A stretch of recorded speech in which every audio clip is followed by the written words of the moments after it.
할렐루야. 복된 주의 날 예배의 자리에 나오신 사랑하는 성도 여러분, 주님의 이름으로 환영하고 축복합니다. 이 예배의 자리에 우리 하나님 성령으로 함께하여 주시고 오늘도 예배하신 하늘의 은혜로 충만하게 채워주심을 믿으시기를 바랍니다. 우리 앞뒤 좌우로 성도의 문안 인사 나누시겠습니다. 한 주간 평안하셨습니까? 하나님이 함께 하십니다. 오늘은 읽은 본문의 말씀을 가지고 제자들에게 찾아오신 부활하신 예수님이라는 제목으로 잠시 말씀을 살펴보고 함께 은혜를 받고자 합니다. 예수님의 부활이 성도에게 주는 유익은 한두 가지가 아닙니다. 좀 더 과장해서 이야기하면 전부라 그렇게 말할 수 있을 정도로 유익이 너무나도 많이 있습니다. 그 가운데 첫 번째 유익에 대해서는 지난 주간에 우리가 살펴보았습니다. 사망의 권세가 깨뜨려졌고 우리 주님이 다시 살아나셨기 때문에 우리도 이제 다시금 살아난다는 것이고 부활한다는 것이죠. 무엇이든지 처음이 중요하고 길이 생기면 이제 그 길로 사람이 다니듯이 주님께서 사망의 권세를 깨뜨리시고 다시 살아나셔서 생명의 길을 보여주셨기 때문에 이 주님을 믿는 사람은 주님과 같이 다시 살아나게 되는 것이죠. 그래서 성경도 이를 우리 주님의 부활의 첫 열매라 이렇게 표현을 한 것이고 우리 주님의 부활이 우리의 부활을 보증하는 것이 되는 것이죠. 참으로 신비입니다. 신비. 그렇지만 분명한 이제 사실이 되는 것이죠. 그래서 지난 주일에도 제가 말씀드렸습니다만은 경험적 이성을 가지고 신앙생활하면 안 돼. 자기가 신의 자리에 있는 거예요. 그러나 합리적 이성, 과학적 이성, 또 학문적 이성을 가지고 보면 이 부활을 받아들이지 않을 수가 없는 것이고 그보다 더 분명한 것은 신앙으로 보면 주님의 부활은 확실하고도 또 확실하고 그뿐만 아니라 나도 부활한다는 것을 분명하게 고백할 수가 있는 것이죠.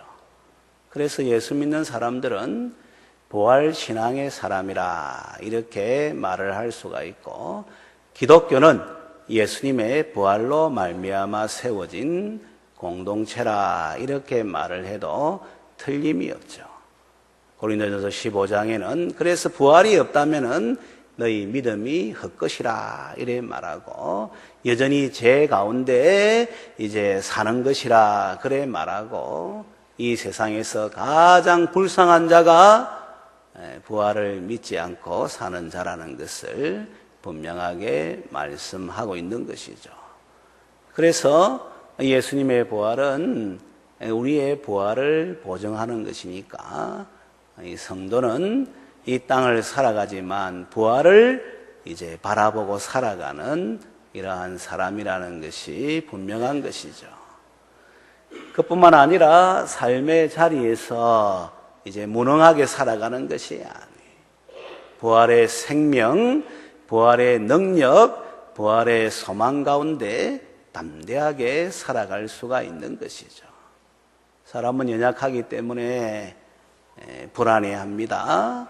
또 두려워합니다. 실상 불안하고 염려해도 그 문제를 해결할 수 없는데도 그런 자리에 가게 되는 것이죠. 조금 전에 말씀드렸다시피 연약하기 때문에 무능하기 때문에 그런 거예요. 그러나 이 주님의 부활을 믿고 부활하신 주님께서 나와 함께 하신다는 것을 고백하게 되면 나는 약하지만 나는 무능하지만 그렇다고 해서 불안해하거나 염려하지 않는 것이죠. 우리 아이가 약하잖아요.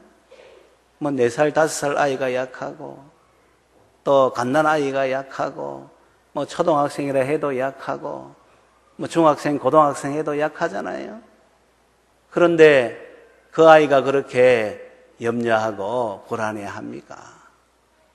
약하지만 부모가 다 해준다는 것을 알고 있기 때문에 갓난아이 같은 경우는 늘 새록새록 잠이 들고, 그 모습을 보면은 마치 천사와 같이 이 아기 미소가 얼마나 사람에게 기쁨을 주고 힘을 주는 것입니까?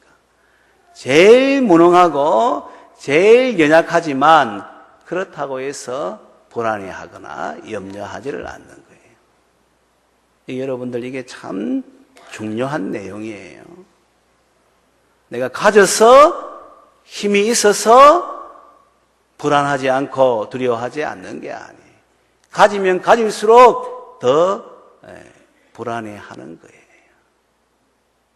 오늘 아침에 모 집사님이 저인데 카톡을 보낸 거예요. 그 카톡의 장면을 보니까 우리 집사님이 김장하면서, 교회 김장하면서 칼을 들고 권사님을 이렇게 딱 찌르는 모습인 거예요. 어떻게 이걸 딱 찍었는지 모르겠어요. 그러면서 목사님 조심해야 되겠습니다, 이러더라고요. 그래서 저도 답을 적었어요. 나도 그런 줄 몰랐는데 이런 모습이 있군요. 그래서 저도 조심해야 되겠습니다 하고 답을 보내요. 여러분, 칼이 있다고 해서 그런 것도 아니고, 돈 있다고 해서 그런 것, 권세 있는다고 해서 마음이 평안하고 이런 게 아니에요. 아무것도 없어도 갓난아이 보세요. 부모가 자기와 함께하고 있다는 것을 아니까 조금도 두려워하지 않는, 걱정하지도 않는 거예요. 염려하지도 않는 거예요. 그냥 부모 품 안에 안겨서 새록새록 잠들고, 그 아이의 그 생명력 있는 그 냄새 있잖아요. 우리가 신앙생활할 때 이거 있으면 괜찮겠다, 저거 있으면 좀 낫겠다, 그건 다 망고치 생각이고 마귀가 주는 생각이에요. 그거 가지고는 더 불안해. 그 자리 지키려고 더 성을 쌓는 거예요. 그래서 독재를 하면 할수록 그 사람은 연약한 사람이라고 그래 말하지 않습니까? 왜? 이 오픈할 수가 없으니까, 믿을 수가 없으니까. 그래서 자기 살라고 그래 하는 거예요.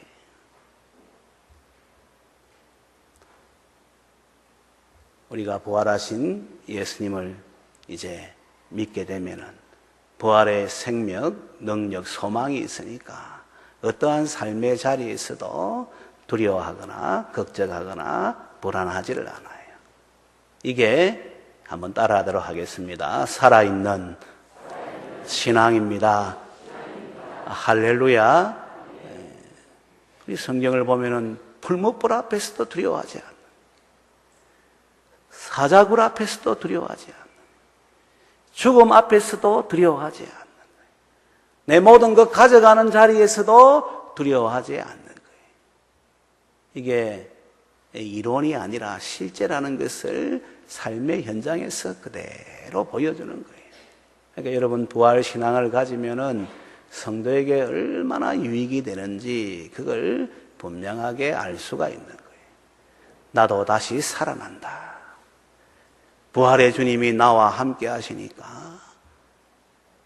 생명과 능력과 소망 가운데 담대한 모습으로 살아가는 것이 바로 성도의 모습이에요. 세상 사람들은 우리 성도에게 이걸 요구하는 거예요. 교회 다닌다고 성경책 들고 다니고, 주일날 예배 드린다고 시간을 이렇게 정하고 오는 거, 이것도 필요하지만, 세상 사람들이 원하는 것은 이런 형식적인 것 말고 진짜 부활 신앙을 가지고 살아가는가? 부활을 믿는다고 하는데 부활의 그 신앙으로 교회가 세워졌는데 예수 믿는 사람들이 진짜 부활 신앙을 가지고 살아가는가? 그거 이제 보기를 원하고 그걸 보여달라는 거예요. 그런데 예수 믿으면서도 돈 때문에 걱정하고 건강 때문에 걱정하고 이것 때문에 걱정하고 신앙의 자리에 제대로 서 있지 못하고 예수 믿으면 항상 기뻐하고 쉬지 말고 기도하고 범사에 감사하는 것이 성도의 삶의 그 모습이라고 성경에 그렇게 부활하신 예수님께서 이제 사도들을 통해서 말씀해서 기록했는데도 원망하고 불평하고 기도도 하지 않고 감사도 하지 않고 그 누가 여러분 그 모습 보고 나도 예수 믿겠다 하겠어요? 이것도 한번 따라하도록 하겠습니다. 우리 모습이 전도지입니다. 할렐루야. 여러분 전도를 누가 방해하는가 하면 사실은 밖에 사람들이 방해 안 해요. 우리가 방해하고 내가 방해하는 거예요. 내 얼굴이 전도지를 하지 않았습니까? 전도하는 사람은 교회 자랑해야 돼요. 담임 목사 자랑해야 돼요. 또 우리 성도들 자랑해야 되는 거예요.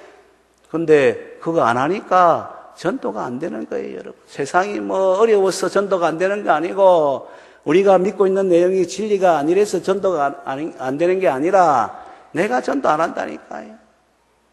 내 모습이 전도지라니까요. 그래서 우리가 외형적인 신앙을 추구하기보다는 내면적인 신앙, 진짜 신앙 한 번 더 따라하도록 하겠습니다. 살아있는 신앙, 살아있는 신앙의 모습을 보여줘야 되는 거예요. 오히려 제자들은 막 예수님 이제 십자가에 못 박혔을 때에 불안해가지고 걸어 있는 모습이지만은 그 예수님을 십자가에 못 박은 대제사장들, 서기관들, 빌라도 찾아가가지고 뭐라 했습니까? 저 사람이 살아있을 때에 내가 죽인 지 3일 만에 다시 살아난다고 했는데 그래 되면은 더 전국이 어수선해지고 혼란스러워지니까 군인들을 통해서 좀 지킬 수 있도록 그래 해달라고 빌라도에게 요청하지 않습니까? 안 믿는 사람은 주님의 부활을 믿는다는 게 아니에요. 그러나 그 말에 좀 일말의 신빙성을 가지고 가서 이야기하는데 우리 주님이 부활한다고 말씀도 했고 우리 주님이 어떤 분인지 이적과 기사를 통해서 보여주었는데 3년 동안이나 그거 본 제자들은 그래 하지를 않는 거예요. 여러분 우리가 신앙의 기본기 잘 다져야 되고 처음부터 바르게 믿어야 되는데 이런 부분이 제대로 되지 아니하면은 조금만 어려운 상황이 생기면은 그 사람이 어떤 사람인가 하는 것이 다 드러나게 돼 있어요. 돈을 사랑하는 사람은 돈 때문에 주의 몸된 교회에서 해야 될 것 안 하는 거예요. 주일을 귀하게 여기지 않는 사람 보통 때는 모르는데 무슨 일이 생기면은 주일 얼굴 볼 수가 없는 거예요. 그런 자기 중심의 신앙생활이지. 성도에게서 가장 최고의 가치는 예배 아닙니까? 오늘 우리 장로님 기도할 때에도 최고의 그 가치가 예배라고 기도하지 않았습니까? 성도가 구원받은 것은 예배하기 위해서 구원받은 거예요. 이 백성은 나를 위하여 지었나니 나의 찬송을 부르게 하려 함이라. 나오지 않습니까? 이 찬송이 바로 예배를 말하는 거예요. 그래서 우리가 부활하신 주님을 기념하는 주일날에 다 예배의 자리, 비가 와도 예배의 자리 나오고 눈이 와도 예배의 자리 나오고 몸이 아파도 예배의 자리 나오고 일이 있어도 예배의 자리 나오고 평생에 이 예배의 자리를 지키려고 믿음으로 사수하는 거예요. 제가 기도할 때에도 사모하는 마음으로 나오게 그래 기도하고 우리 성도들 많이 들었을 거예요. 믿음으로 예배의 자리에 나올 기도하는 유혹이 있어도 믿음으로 어려움이 있어도 믿음으로 그래서 항상 우리가 예배의 자리 나올 때는 사모하는 모습으로 나오게 하시고 믿음으로 유혹과 어려움을 이겨내고 나올 수 있도록 그래 기도하는 거예요. 예배적인 경우가 있습니다. 그런 걸 가지고 이야기하는 게 아니에요. 신앙으로 결단하고 다짐해야 되는 그런 자리에서 믿음을 보여주지 않는 것은 바른 신앙의 모습이 아니죠. 지난번에도 말씀드렸습니다마는 그렇게 되면 좀 내가 인간다운 사람이라면 부끄러울 줄 알아야 되죠. 미안함을 가지고 있어요. 왜? 나의 연약 때문에 이런 모습이 되었으니까, 남한테 믿음을 보여주지 못하니까 미안한 모습을 가지고 기도의 제목을 삼고 회복하려 하는 이런 자리에 가야 되는데, 이 죄된 본성이 그렇게 하질 않아요. 나를 화장을 하고 감추는 거예요. 그리고 다른 사람도 그렇게 하도록 해서 이렇게 세력을 형성하는 거예요. 나도 이런 사람, 이런 사람들도 있다. 이렇게 해서 그걸 이제 약화시키는 거예요. 그건 더욱더 큰 죄악이죠. 로마서 1장에 보면은 사형에 해당된다고 그걸 알면서도 다른 사람들도 그렇게 행함으로 그렇게 같은 자리에 가게 만든다는 내용이 로마서 1장에 그대로 나오는 거예요. 이게 죄된 본성의 모습인 거예요. 그럼 우리가 바른 건강한 상식적인 가치를 가지고 있다면 제대로 못하면 미안한 줄을 알고 그런 가운데에서 불쌍히 여겨주십시오. 이렇게 하는 것이 그게 바른 거잖아요. 그러나 죄된 본성, 얼굴을 들고 교만하게 말하고 다른 사람들도 그렇게 가게 만들고 유유상종이라고 그런 과는 같이 또 넘어가게 돼 있는 거예요. 그래서 더 안타까운 자리에 가는 거예요. 이건 여러분 바른 신앙의 모습이 아니에요. 세상 사람들도 부활신앙을 보고 싶어 하는 거예요. 정말 예수님의 부활을 믿는다면 어떠한 삶의 자리에서도 부활의 생명, 능력, 소망이 있으니까 하나님의 백성은 이거 한 번 더 따라하도록 하겠습니다. 담대하게 살아갑니다. 할렐루야. 뭐 있어서 그런 게 아니에요, 여러분. 나는 연약하고 부족하고 무능한 것은 두말할 것도 없는 사실이지만 부활의 주님이 나와 함께 하시기 때문에 하늘과 땅의 모든 권세를 가지신 예수님께서 성령으로 나와 함께 하시기 때문에 담대함으로 살아가게 되는 것이죠. 또 부활신앙의 실제적인 유익은 주님은 이제 살아나셨기 때문에 영원토록 살아계신 분이시기 때문에 자기 백성을 찾아오시는 거예요. 이게 중요한 거예요, 여러분. 주님은 어디 이렇게 박제를 해놓으신 분이 아니다, 이 말이에요. 주님은 살아계시기 때문에 말씀하시고 찾아오신다는 거예요. 그래서 성도라면은 날마다 예수님을 만나야 돼요. 왜? 찾아오시는 주님이시기 때문에. 그 주님과 늘 동행하면서 살아야 돼요. 왜? 나와 함께 하시고 내 안에 계시기 때문에.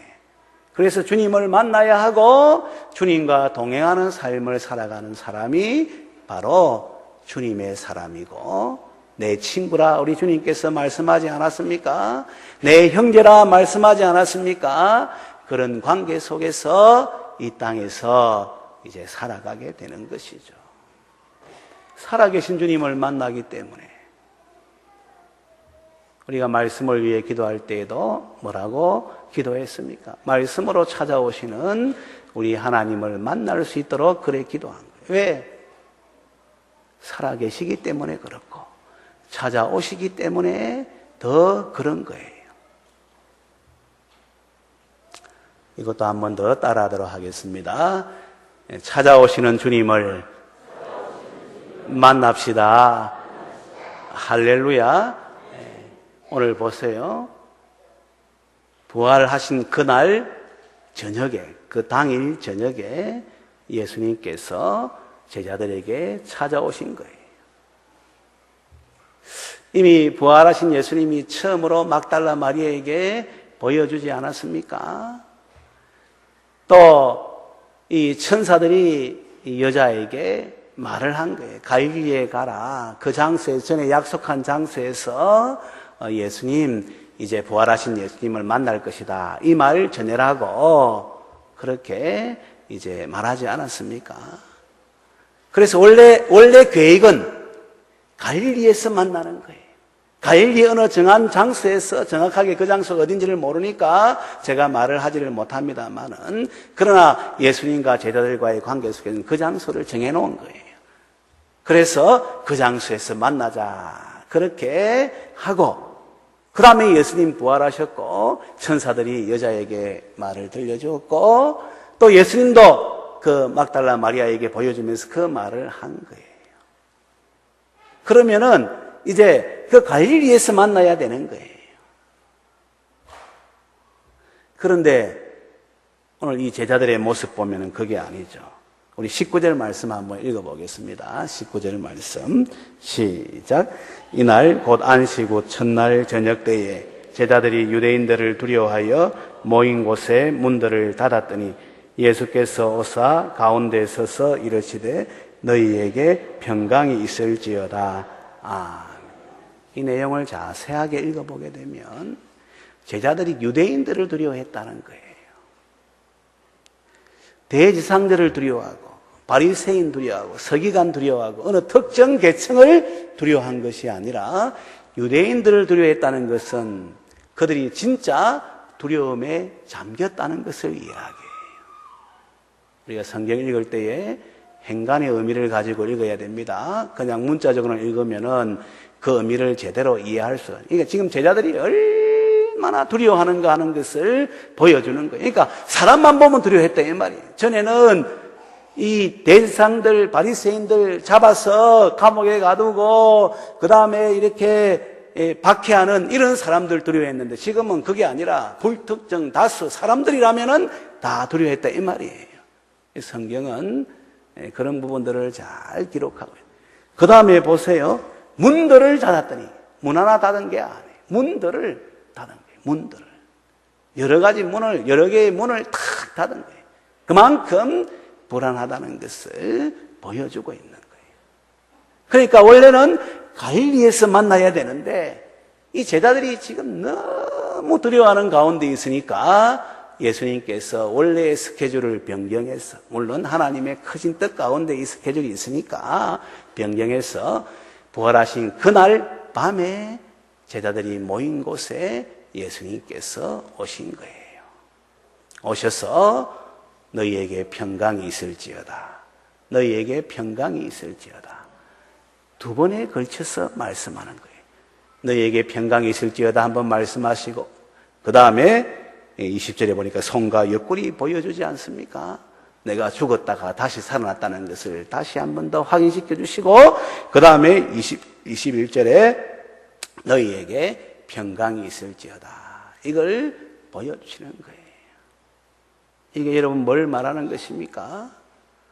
우리 예수님은 제자들에게 평강 주시기, 두려워 벌벌 떠는 제자들에게 사람들을 두려워하고 문들을 닫아놓고 그런 가운데 어찌할 바를 알지 못해서 모여있는 제자들에게 평강 주시기 위해서 찾아왔다는 것이죠. 한 번의 평강이 아니라 두 번의 평강, 그 가운데 다시 살아난 모습도 다시금 상기를 시켜주잖아요. 확실한 평강을 주기, 더욱 평강을 주기 위해서 오신 거예요. 오늘도 마찬가지예요, 여러분. 제자들만 두려워합니까? 우리도 역시 불안해하고 두려워하잖아요. 사고를 만날까봐, 병 걸릴까봐, 경제적으로 또 어려울까봐, 또 내일에 대해서 이 모양 저 모양 불안할 것이 한두 가지가 아니잖아요. 그건 나만을 생각하면 불안에 사로잡힐 수밖에는 없어요. 그러나 여러분 걱정하지 마세요. 이런 날을 우리 주님이 잘 알고 계시고 평강 주시기 위해서 부활하신 예수님께서 찾아오신다는 것을 우리가 한순간도 잊으면 안 돼요.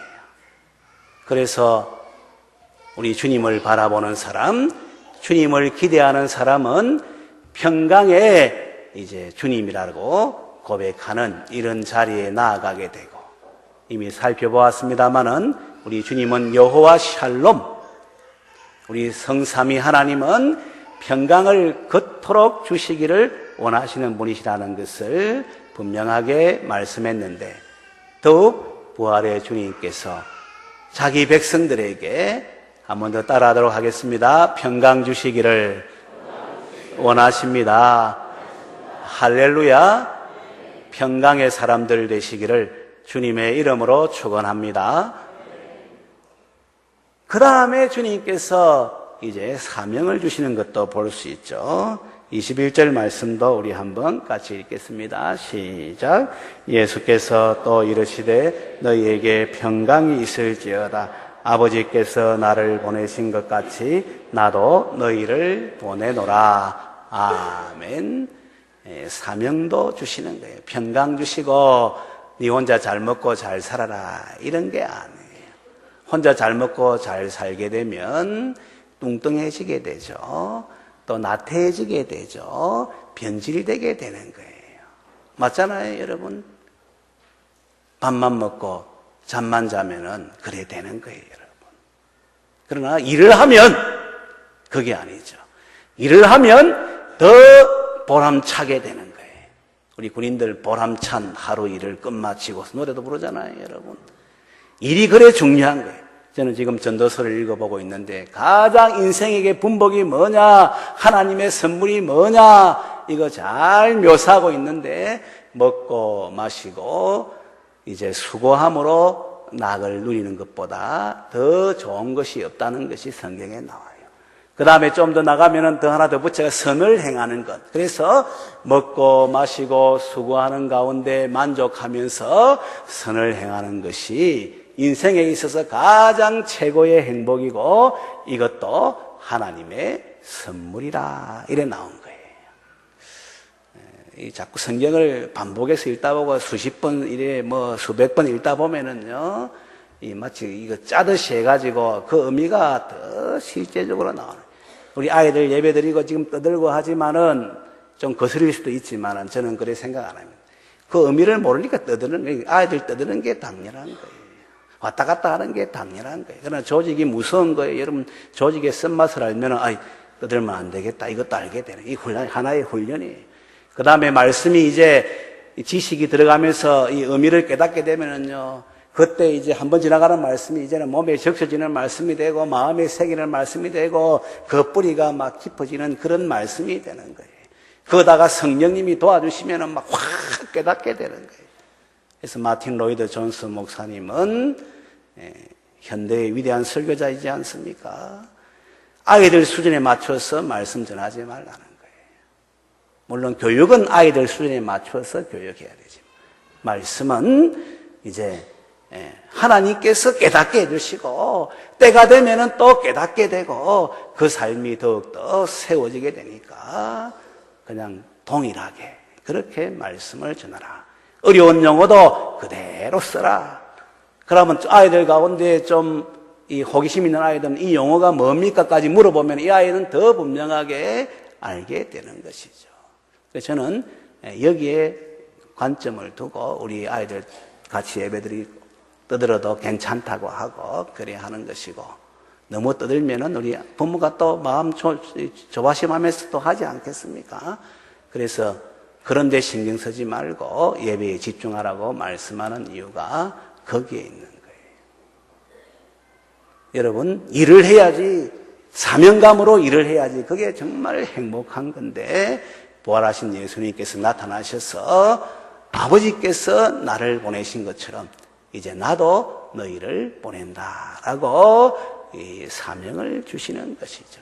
불안해가지고 두려워해가지고 지금 아무것도 하지 못하는 이런 상황 가운데 있는 제자들에게 믿고 맡기고 사명을 주시는 우리 주님을 보게 되는 것이죠. 더군다나 부활의 주님을 보았기 때문에 이들이 이제는 무엇을 위해서 살아야 될지가 분명하게 드러나지 않습니까? 이 놀라운 일이 일어났는데, 이걸 보았는데 여전히 부활의 주님과 상관없이 산다면 이것은 얼마나 이 어리석고 안타까운 모습이라 이래 말할 수 있잖아요.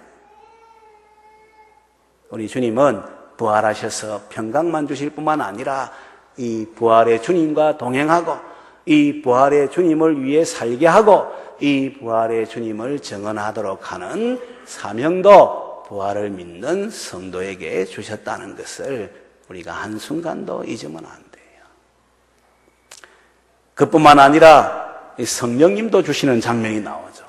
아직 오순절 성령 강림하지 않았는데 부활의 주님께서 이 사명 감당하도록, 이게 중요한 거예요.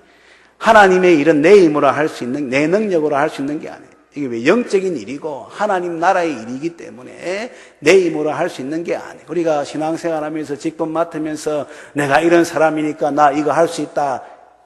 큰 착각 중에 착각이에요. 하나님의 일은 내 힘으로 하는 게 아니고 내 능력으로 하는 게 아니라 오직 하나님의 도우심으로만 가능한 것이죠. 그래서 성령의 도우심을 받아야 되고 성령으로 충만해져야 하는 거예요.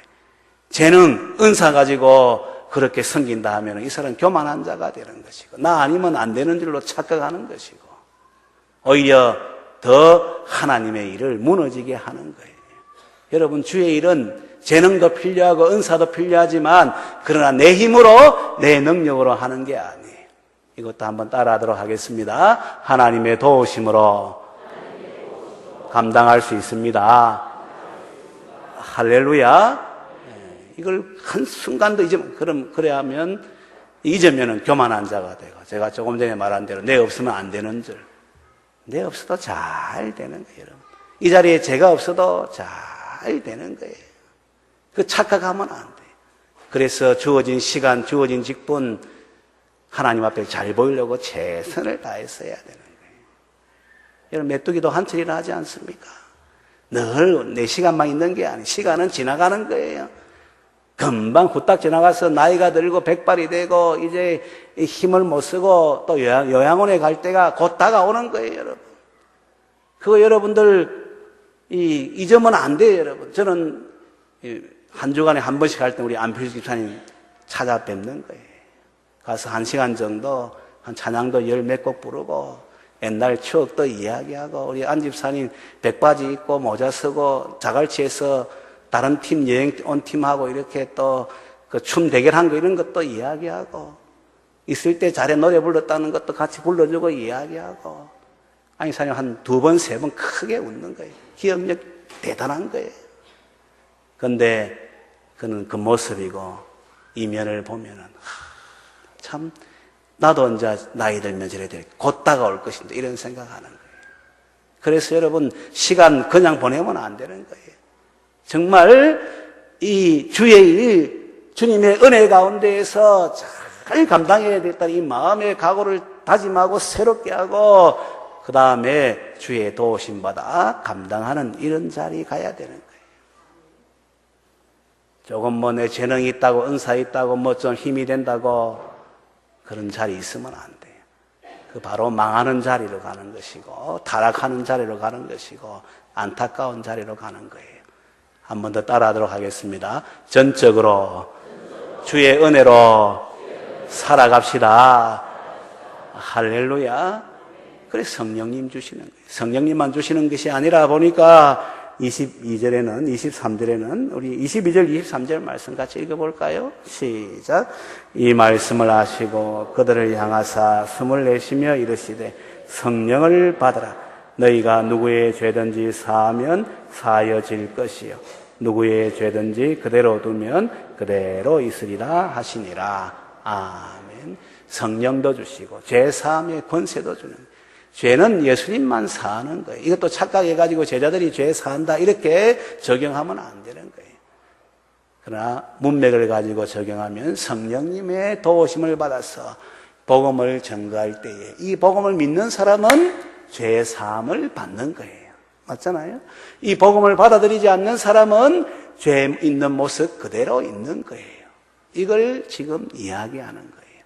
그러나 분명한 것은 부활의 이 사명을 감당하는 제자들 되기 위해서 성령님 오셨고 또 능력도 주시고 권세도 주셔서 전적으로 하나님의 하시는 일에 도구가 되게 한다는 것은 성경에 나와 있는 분명한 진리가 되는 것이죠.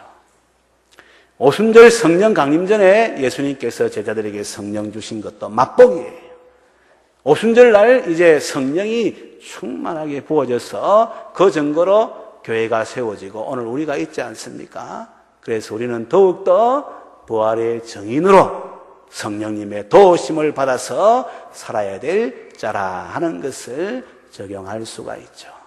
사랑하는 성도 여러분, 부활하신 주님이 찾아오시고 우리와 함께 하신다는 사실을 한순간도 잊지 말고 주님 주시는 참된 평안을 누리고 부활의 생명과 능력과 소망 가운데 살아갈 수 있게 되기를 바라고, 성도와 교회의 본질 사명은 이 부활의 주님을 성령님의 도우심을 입어서 전하는 것임을 한순간도 잊지 말고 남은 생에 부활의 증인으로 살아갈 수 있는 제가 되고 우리 모든 성도들 되시기를 주님의 이름으로 축원합니다.